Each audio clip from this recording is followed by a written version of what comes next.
took 2 years to write, and it was blood, sweat and tears to chisel away at that screenplay and make it as best as we possibly could. I said, right, I want to make a cops and robbers movie, but it has to be set in London. It had to be dual protagonist, the cop, the criminal mastermind. And I knew that I wanted the action to be epic, inspired by films from Hong Kong action cinema that I loved. It's just about trying to take a left turn rather than a right-hand turn when you get to that point in the script and you go, what's my character going to do here? Well, the thing that I've seen them do in 101 movies is this, but what if they did that? It's about how these two guys are kind of destined to collide.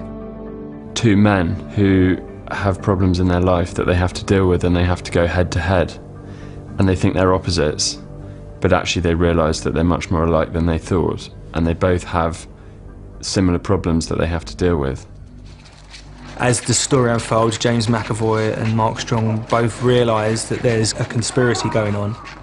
It becomes much more complicated and everything gets turned on its head, and they both have to learn to exist in a world that is a bit more complex than they appreciate. As much as it's a film about guys with guns running about, it's actually a really strong character piece from Mark's side of things and from my side of things.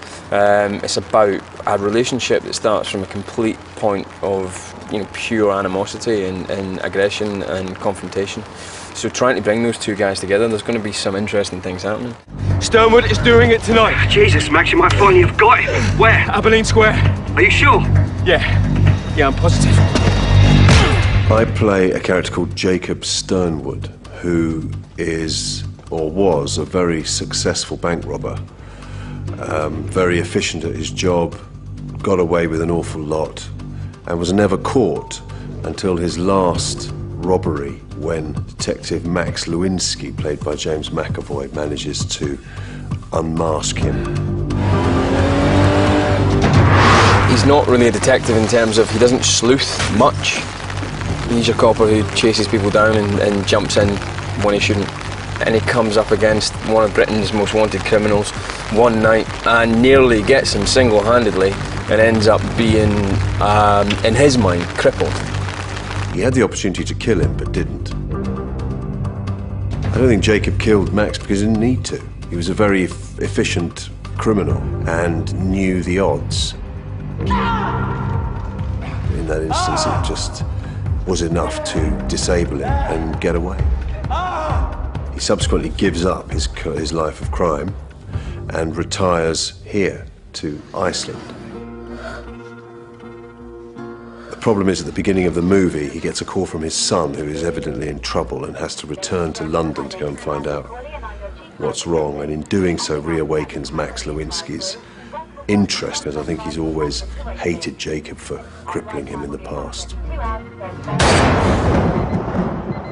He gets shot in the knee.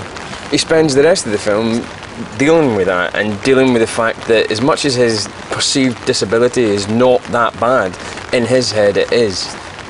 It's a psychological scar that's keeping him back. When Sarah sees the opportunity to assist Max, who she's had a huge amount of respect for, she jumps at the chance. And once she's really under his wing, she discovers that he's become quite stagnant and indifferent to his work for some kind of dark reason that she's not party to. Max! She has an idea of something that might have happened, but she doesn't realise quite how much it's affected him. He has an injury which she understands is debilitating, but not paralysing, and so feels at a loss We're late.